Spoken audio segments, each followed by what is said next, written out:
Donald Trump ने Gaza पर एक बार फिर से यू टर्न लिया है। उन्होंने हमास को युद्ध समझौते के लिए 4 दिन का वक्त दिया है। पहले ट्रंप ने 72 घंटे का अल्टीमेटम दिया था, जिसे अब उन्होंने बढ़ाकर 4 दिन कर दिया है। तो वहीं बेन्यामिन नेतन्याहू ने ऐलान किया है कि गाजा सिटी से इजराइल की सेना वापस नहीं होगी और न ही फिलिस्तीन देश बनेगा। उधर कतर ने दोहा वार्ता में तुर्की को शामिल करके इजराइल को फिर से भड़का दिया है। 72 घंटे की डेडलाइन, 72 मिनट में धुआं, 20 शर्तों के बदले नेतन्याहू के 200 धमाके, ईरान का बारूदी ऐलान, इजराइल बनेगा कब्रिस्तान। जब ट्रंप गाजा युद्ध समझौते का क्रेडिट लूट रहे थे, तब इजरायली बारूदी तांडव मचा रहा था।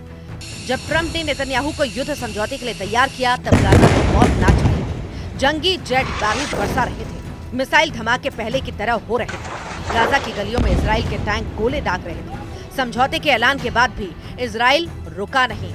महज 24 घंटे के अंदर इजराइल ने गाजा में 37 लाशें बिछा दी। हमास के साथ इजराइल ने हिजबुल्लाह पर भी भयानक हमला किया।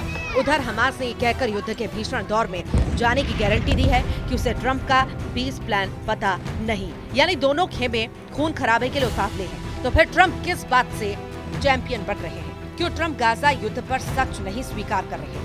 सब कुछ बड़ा विचित्र है। 30 सितंबर को दोपहर तक हमले में इजराइल ने 37 से ज्यादा शवों का ढेर लगा दिया। ये हमला ट्रंप के पीस प्लान पर नेतन्याहू की सहमति के बाद हुआ। उधर हमास ने 30,000 आत्मघाती लड़ाकों को युद्ध में झोंकने का सिग्नल दिया है। हमास लीडरशिप ट्रंप के समझौते को मानने के मूड में नहीं। ईरान पे हमास के प्रतिनिधि खालिद कदौमी ने कहा है कि फिलिस्तीन के किसी भी फैसले का हक सिर्फ फिलिस्तीनियों का है।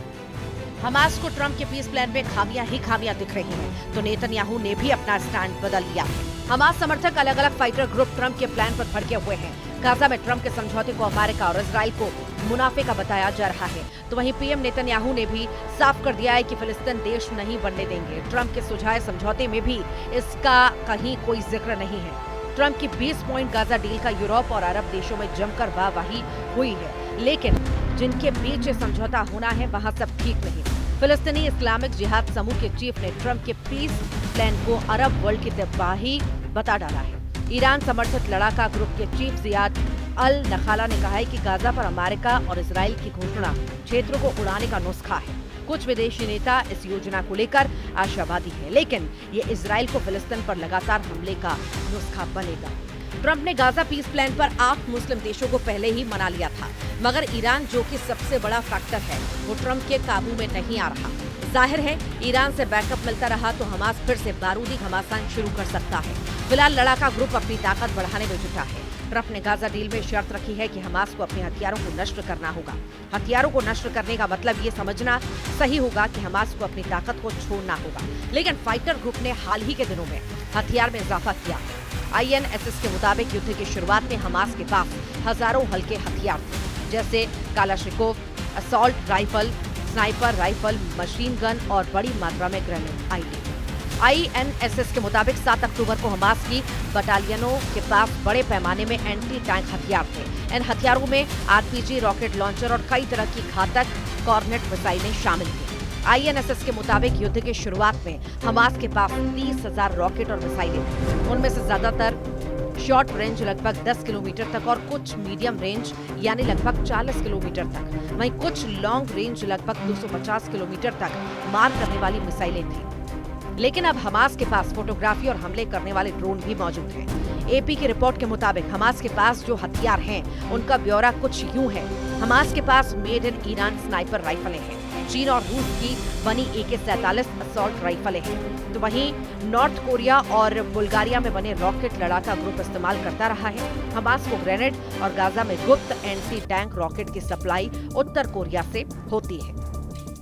हमास में 30,000 कट्टर लड़ाके बताए जाते हैं। युद्ध में हमास अकेला भी नहीं है। यमन के हूथी और लेबनान के हिजबुल्लाह फाइटर इजराइल को दहलाने का कोई मौका हाथ से जाने नहीं देते।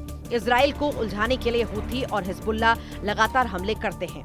इजराइल को लेबनान फ्रंट की अनदेखी भारी पड़ जाती है। इसलिए ट्रंप के पीस प्लान के बाद भी नेतन्याहू आर्मी लेबनान में हमले तेज कर चुकी है। इजराइल ने हवाई हमले में हिजबुल्लाह के 2 टॉप कमांडरों को ढेर कर दिया। मारे गए कमांडर के नाम मोहम्मद अब्बास शशोआ और मोहम्मद हुसैन यासीन हैं। इनमें शशोआ दक्षिणी लेबनान के सोमोर तोपखाने का इंचार्ज था। वहीं शाफिक इलाके के तोपखाने की कमान हुसैन यासीन के पास थी। नेतन्याहू को यकीन है कि ट्रंप की शर्तें हमास कभी नहीं मानेगा, इसीलिए लड़कों को ज्यादा से ज्यादा नुकसान पहुंचाया जाए। हमास के लिए जिन शर्तों को मानना नामुमकिन है उन्हें भी जान लीजिए। डील में हमास को हथियार छोड़ने और सुरंग नेटवर्क तबाह करने के लिए कहा गया है। इसका सीधा मतलब यह है कि गाजा और फिलिस्तीन से हमास की ताकत को खत्म कर देना, जिसे हमास लीडरशिप कभी नहीं मानेगी। दूसरा अहम पेंच यह है कि हमास को भविष्य की सरकार में किसी भी तरह की कोई भूमिका नहीं दी जाएगी। मायने हैं हमास की अहमियत अपने आप खत्म हो जाएगी, जिससे हमास ने 2 साल तक इजराइल से युद्ध लड़ा। जिस लड़ाका ग्रुप ने इजराइल के आगे सिर नहीं झुकाया, वो क्या ट्रंप की धमकियों से डरकर बंधकों को रिहा कर देगा? अब तक ट्रंप के गाजा पर जितने भी दाव थे सारे नाकाम साबित हुए। हालांकि इस बार उन्हें दुनिया भर के तमाम देशों से समर्थन मिल रहा है। यहाँ तक कि अरब देशों ने भी ट्रंप के पीस प्लान को अच्छी पहल माना है। तुर्की जैसे तिकड़मी देश ने ट्रंप की हाँ में हाँ मिला दी है, मगर खलीफा कब इजराइल के खिलाफ नई चाल चलेंगे कोई नहीं जानता। उधर ईरान तो ट्रंप के किसी भी समझौते को मानने को राजी नहीं।